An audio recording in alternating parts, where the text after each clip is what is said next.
అందరికీ చిన్న పెద్ద తేడా లేకుండా విచ్చేసినటువంటి కన్నప్ప స్వరూపులకి నా హృదయపూర్వకమైన నమస్కారాలు తెలియజేసుకుంటున్నాను.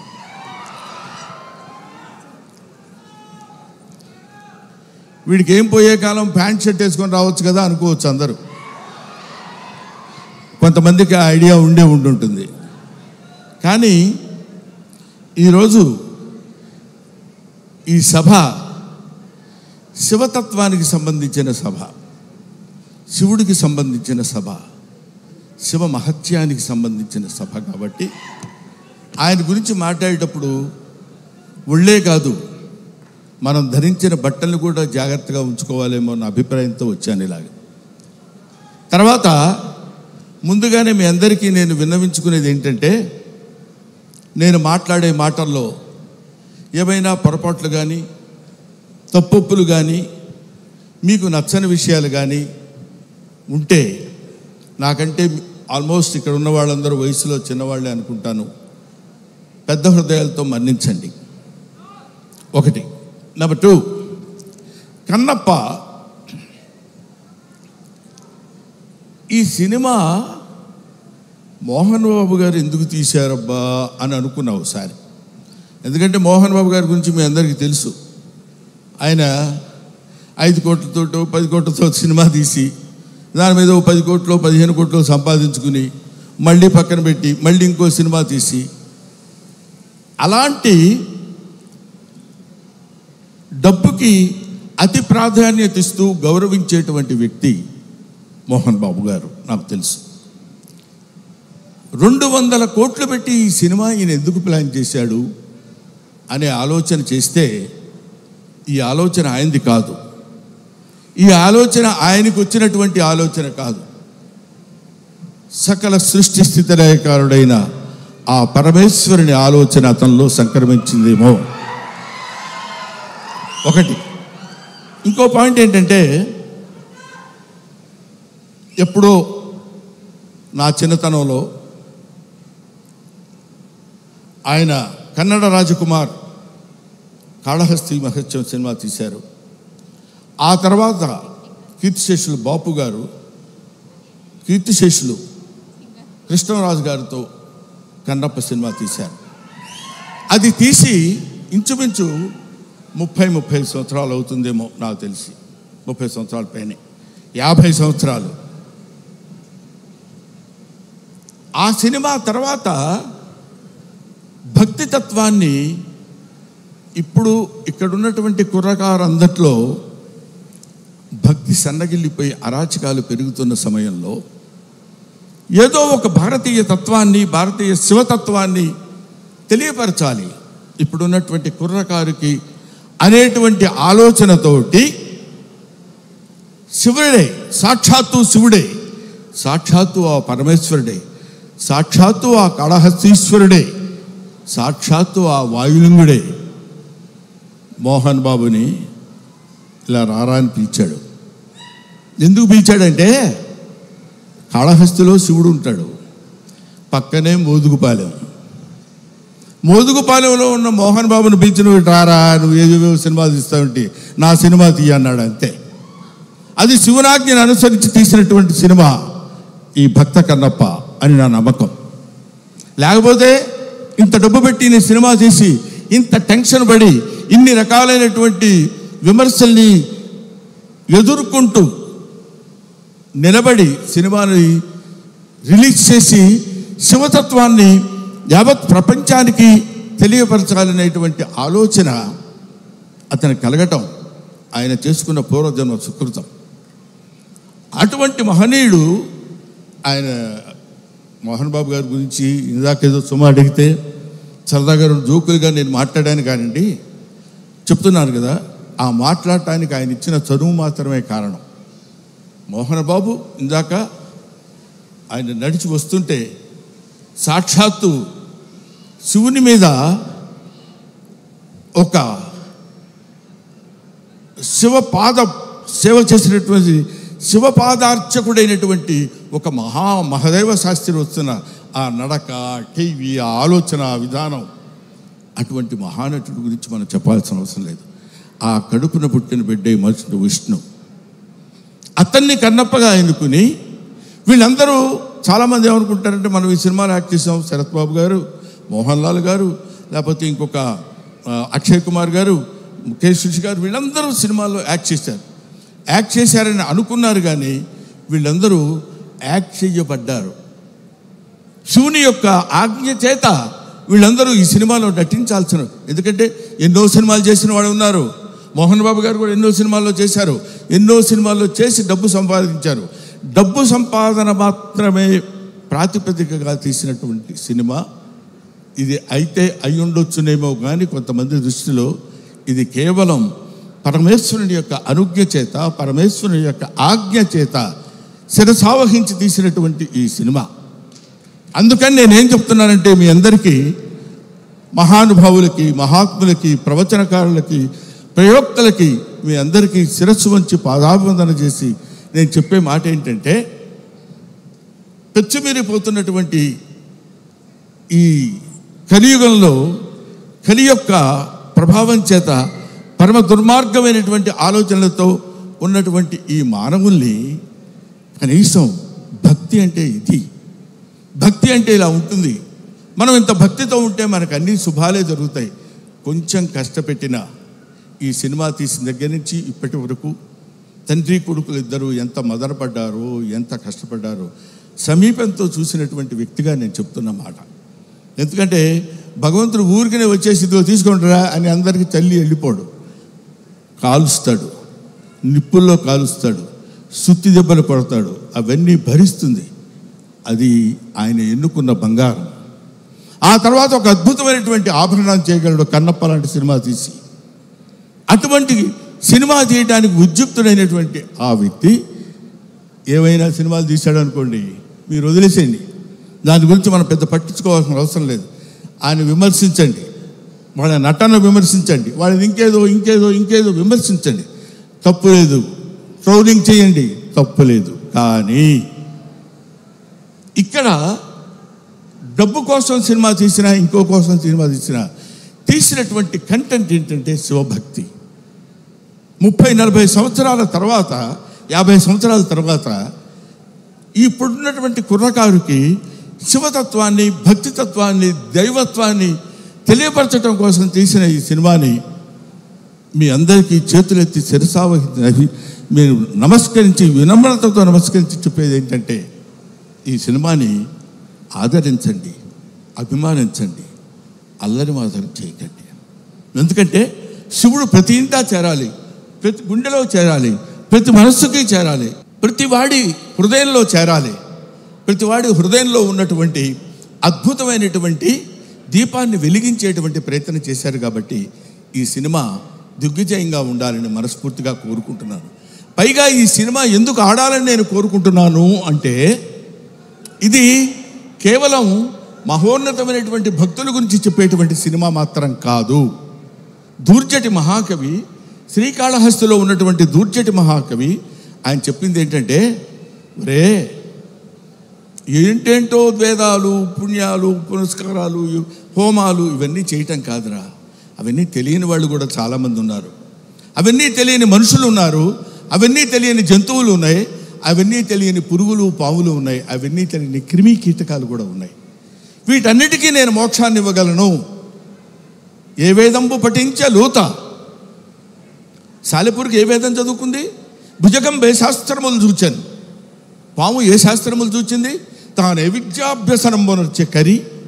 ఏనుగు వెళ్ళిపోయి ఏ విద్యాభ్యాసనం చేసింది? చెంచు ఏ మంత్రం ఊహించాను. చెంచు ఏ మంత్రం ఊహించాడు? వాడికి ఏం తెలుసు? ఏమీ తెలియదు. బోధావిర్భావ నిదానములు చదువులయ్యా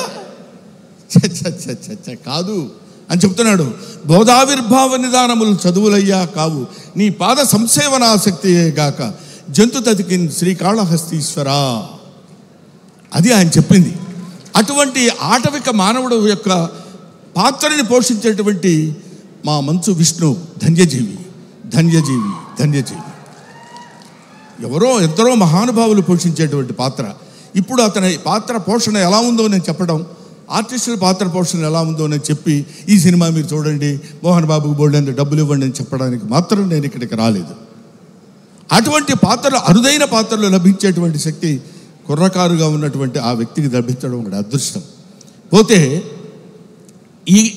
ఈ సినిమాలో చాలామంది నటించారు. అందరి నటన గురించి ఒక్కొక్కళ్ళ గురించి నేను చెప్పడం కంటే, భక్తి అంటే మనందరం ఏమనుకుంటామంటే, ఆ స్వామి దగ్గరికి వెళ్ళి శనివారం నాడు స్నానం చేసి, అయ్యో శుక్రవారం అండి వాళ్ళు ముట్టుకోను, గురువారం నాన్ వెజిటేరియన్ తిన్నావా, don't bring the God to kitchen level అన్నాడు వివేకానందుడు. భగవంతుడిని కిచెన్ లెవెల్కి తీసుకొస్తారు ఎందుకండి మీరు? అక్కర్లా, మీరు తినండి. కొండల కానలను తిరిగి దుర్జటి రాసిన పద్యం చెప్తున్నాను, నేను చెప్పేది కాదు. కొవ్విన పందుల లేళ్ల దుప్పులను చిన్నక పెద్దక కారు కమ్మగా వండుదురు, నీవిచ్చట ఉండనేలా నా కొడుకు ఆనతీక ఉడుమురికి రాగదవయ్యా లింగమా, నువ్వు రా. మా చిన్నక్క పెద్దక్క ఉన్నారు, దుప్పి మాంసం, వేట మాంసం, పంది మాంసం తీసుకొచ్చి పెడతాను నీకు. కొవ్విన పందుల లేళ్ల దుప్పులు అంటే నువ్వు తినేటువంటి ఆహారంలో ఉన్నటువంటి విశిష్టత గురించి నీకు నేను సమర్పిస్తాను. సమర్పణలో ఉన్నటువంటి ఆత్మ సమర్పణలో తనకు కలిగినటువంటి భావాన్ని పాదాల దగ్గర చేసి ఆత్మ నివేదన చేసుకున్నప్పుడు శివుడు అనుగ్రహిస్తాడు. బావా దేవుడే లేడంచు దూషించు దుష్టాత్మడని అన్నాడు కన్నప్ప. అటువంటి వాడిని కూడా మార్చి తన వైపు తిప్పుకొని, ఒరే నన్ను ఆశ్రయించు, నీకెవడో దిక్కులేనప్పుడు నేనున్నాను నీకు. ఎందుకంటే ఇంకా ఆయన గురించి చెప్పాలంటే అద్భుతమైన విషయాలు ఎన్నో చెప్పొచ్చు. అందరూ కాదని కింద పడేస్తే చనిపోయిన శరీరాన్ని నేనున్నాను రా నీకు అని అక్కున చేర్చుకునేటువంటి మహానుభావుడు ఆ పరమేశ్వరుడు శివుడు. ఎప్పుడు వద్దొద్దు అయిపోయాడు తీసి పడేయండి కింద అంటాం మనం, మన ఇంట్లో వాళ్ళనే మనం అంటాం. అటువంటి వాళ్ళని అందుకనే దాన్ని ఏమంటారంటే, అధికుడని అధముడని నరుని దృష్టిలోనే భేదాలు, శివుని దృష్టిలో అంతా సమానులే. కాబట్టి అక్కడ ఇచ్చట అస్పృశ్యత సంచరించుటకు తావే లేదన్నాడు జాషువా. ఇక్కడ అబ్బాయి నేను వీడు ఫలానా క్యాస్ట్ నేను వీడిని ముట్టుకొని అని ఉండదు. ఇటువంటి శివతత్వాన్ని మన వాళ్ళ వరకు, మన 2 రాష్ట్రాల వరకు అని కాకుండా యావత్ భారతదేశంలో ఉన్నటువంటి ఈ ఎవడు శివుడంటే ఇంకా ఎంతసేపు అయినా మాట్లాడతాను. కాకపోతే సుమ లక్కీగా ఇక్కడ లేదు. కాబట్టి ఎందుకంటే మీ అమ్మా నాన్న ఎవరంటే ఫలానా అని చెప్తాం, వాళ్ళ అమ్మా నాన్న ఎవరంటే ఫలానా వాళ్ళని చెప్తాం, వాళ్ళ అమ్మా నాన్న అని చెప్తాం. అలా వెళితే అసలు మీ అమ్మా నాన్నలు ఎవరంటే వాగర్ధావివ సంపృక్తవు వాగర్ధ ప్రతిపత్తయే జగతః పితరౌ వందే పార్వతీ పరమేశ్వరవు. జగత్తుకే తల్లిదండ్రులైనటువంటి వాళ్ళు పార్వతీ పరమేశ్వరుడు. ఆ పార్వతీ పరమేశ్వరుల యొక్క అంశ చేత, నానా ఇది క్రిమి సాలెపురుగు, దీనికి మోక్షాన్ని ఇచ్చాడు. అది కీటకం పాము, దానికి మోక్షాన్ని ఇచ్చాడు. అది జంతువు ఏనుగు, దానికి మోక్షాన్ని ఇచ్చాడు. నాగరికత లేనటువంటి మనిషి, అడవి మనిషి, వాడికి మోక్షాన్ని ఇచ్చిందే కాకుండా శ్రీశైల మహాక్షేత్రంలో తన శిరస్సు మీద పెట్టుకున్నాడు. అదిగో కన్నప్ప గుడి అని మనం చూస్తాం. అంతటి ప్రాతిష్ఠ్యం కలిగినటువంటి ఈ అద్భుతమైనటువంటి కావ్యాన్ని చిత్రీకరించాలనేటువంటి ఆలోచన మోహన్ బాబు గారికి కలగటం, ఇది అందరికీ పంచాలి, ఈ శివతత్వం అందరికీ తెలియాలి, ఈ భక్తితత్వం అందరికీ తెలియాలంటున్నారు. కాబట్టి మహాత్ములైనటువంటి వాళ్ళకి, మహానుభావులైనటువంటి వాళ్ళకి, జ్ఞానులైనటువంటి వాళ్ళకి, జ్ఞానమే అజ్ఞానం అనుకునేటువంటి వాళ్ళకి, అజ్ఞానమే జ్ఞానం అని కూడా పరిగణించుకునే వాళ్ళందరికీ శిరస్సు వంచి, వయసులో మీ అందరికంటే పెద్దవాడైనా నమస్కరించి మిమ్మల్ని కోరుకునేది ఏంటంటే, శివతత్వాన్ని సంబంధించిన ఈ సినిమాని ఎవరూ అడ్డుకోవద్దు. మీ అందరి సినిమా చూడమని కూడా నేను చెప్పట్లేదు, అడ్డుకోవద్దు. చూసిన తర్వాత ఆహా, ఇందాక ఆ మ్యూజిక్ డైరెక్టర్ ఉన్నాడు, శివుడికి కులం ఏంటండి? శివుడికి కులం ఏంటి? క్రిస్టియన్ ఫ్యామిలీ నుంచి వచ్చినటువంటి వ్యక్తి స్టీఫెన్సన్. మ్యూజిక్ డైరెక్టర్ పేరేంటండి? స్టిఫై. ఆయన శివతత్వాన్ని గురించిన సినిమా గురించి అంత అద్భుతమైనటువంటి భక్తితత్వంలోకి తీసుకెళ్ళటం అనేటువంటి ఆలోచన, ఇవన్నీ they are all picked. Sharath Kumar, లేకపోతే ముఖేష్ ఋషి, ఒక మోహన్ లాల్, వీళ్ళందరినీ అక్షయ్ కుమార్ లాంటి వాళ్ళని పట్టుకుని వీళ్ళు వీళ్ళు వీళ్ళు ఉండాలని ఆలోచన అతనికి ఎలా కలిగిందంటే, ఇది ఏది మనం చేసింది కాదు, ఈ కన్నప్ప సినిమా అనేటువంటిది ఒక అద్భుతమైనటువంటి ఒక the greatest adventurous film on the surface of earth. కాబట్టి భూమి మీద ఉన్నటువంటి ప్రతి వాళ్ళు, ముఖ్యంగా కుర్రకారు, భక్తితత్వాన్ని అంటే ఏంటో తెలియనటువంటి వాళ్ళు. ఎందుకంటే నేను ఏదో ఒక విషయంలో మాట్లాడుతూ, భక్తి అంటే ఏంటంటే వెళ్ళిపోయి దండాలు పెట్టుకుని పూజలు చేసేసి మంత్రాలు చదివేసి అని, అది తప్పులేదు, అది వాళ్ళ నమ్మకం కావచ్చు. కానీ మనకి జన్మనిచ్చినటువంటి దేవుణ్ణి నిరంతరం, అదే కన్నప్ప సినిమాలో ఒక పాటలు చూశాను నేను, అన్నం ముద్దలో దేవుడిని చూస్తాడు, సగం నరకబడిన కొయ్యలో దేవుడిని చూస్తాడు, ప్రతి చోట దైవాన్ని దర్శించుకునేటువంటి స్థితిని కల్పించటమే భక్తి. అటువంటి భక్తితో జీవితాన్ని ప్రసాదించి, పాంచభౌతికమైనటువంటి జీవితాన్ని ప్రసాదించిన ఆ భగవంతుడికి చిరస్థాయిగా కృతజ్ఞతతో ఉండటమే భక్తి. అటువంటి భక్తి రసమైనటువంటి సినిమాని నిర్మించి మనందరికీ పంచుతున్నటువంటి మంచు మోహన్ బాబు గారికి, మంచు విష్ణు గారికి నా హృదయపూర్వకమైన నమస్కారాలు తెలియజేసుకుంటూ, ముఖ్యంగా ఈ సినిమాలో నటించినటువంటి ప్రభాస్ గురించి చెప్పాలి.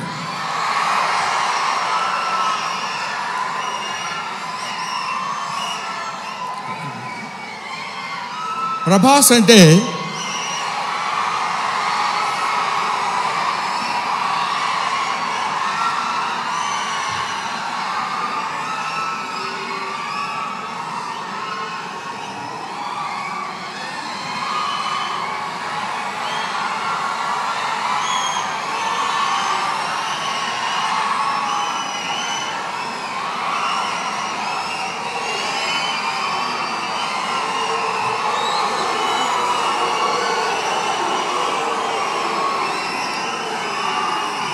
ప్రభాస్ అంటే ప్రభాస్ అది ఇంకా ఆపండి. ప్రభాస్ గురించి చెప్పాలి ఈ సినిమాలో. ఆయన ఒక ప్రపంచం గర్వించదగినటువంటి నటుల్లో ఇప్పుడు ఒకడు ప్రభాస్. ఈ సినిమాలో ఆయన ఎందుకు అంగీకరించాడంటే, సినిమాలో ఆయన డబ్బు కోసం అంగీకరించలేదు, ఏదో ఈ సినిమాలో ఒక అద్భుతమైన క్యారెక్టర్ చేయాలని ఆయన అంగీకరించలేదు. ప్రభాస్ ఒక మానవతా విలువలు కలిగిన మనిషి, ఒక మంచి మనిషి. ఎవరైనా ఏదైనా చేయిజాప అడిగితే కాదనేటువంటి వ్యక్తి కాదు ప్రభాస్. ఎవరైనా అద్భుతమైనటువంటి స్థితిలో ఉండి ఇది నాకు కావాలి అని అడిగినప్పుడు, ముఖ్యంగా ఆ విషయంలో చెప్పాలంటే మోహన్ బాబు గారికి అత్యంత సన్నిహితుడు. మోహన్ బాబు గారు ఎలాంటి వాడంటే, ఓ చిన్న ఆల్కహాల్ లాంటి వాడు, అలవాటైతే వదిలిపెట్టలేం.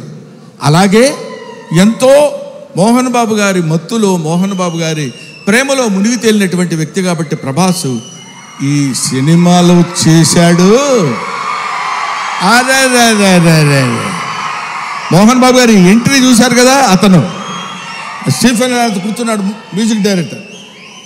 ఆ మోహన్ బాబు గారి ఎంట్రీ అలా పెడితే ప్రభాస్ శివప్రభాసుడు, అతను శివుడి చేత ప్రకాశవంతంగా పెరిగేవాడు, 6 అడుగుల అందగాడు. అతను విగ్గు పెట్టుకుని అలా వస్తున్నప్పుడు ఒళ్ళు గగురు పొడిచి వీర తాండవం, శివ తాండవం చేసేటువంటి విధంగా ఆ సినిమాలో నటించాడు ప్రభాస్. నేను చూశాను. ఆహా, ఇది కదా సినిమా, ఇది కదా శైవభక్తి, ఇది కదా దైవభక్తి అని నిరూపించేటువంటి సినిమా. ఇటువంటి సినిమాలు మనం చూడాలి, మన పిల్లల చేత చూడించాలి. మన భక్తి రసాన్ని భారతదేశంలో పెంపొందించే విధంగా చేయాలని మనస్ఫూర్తిగా కోరుకుంటూ, ఓం నమః పార్వతీపతయే, హర హర మహాదేవ, శంభో శంకర.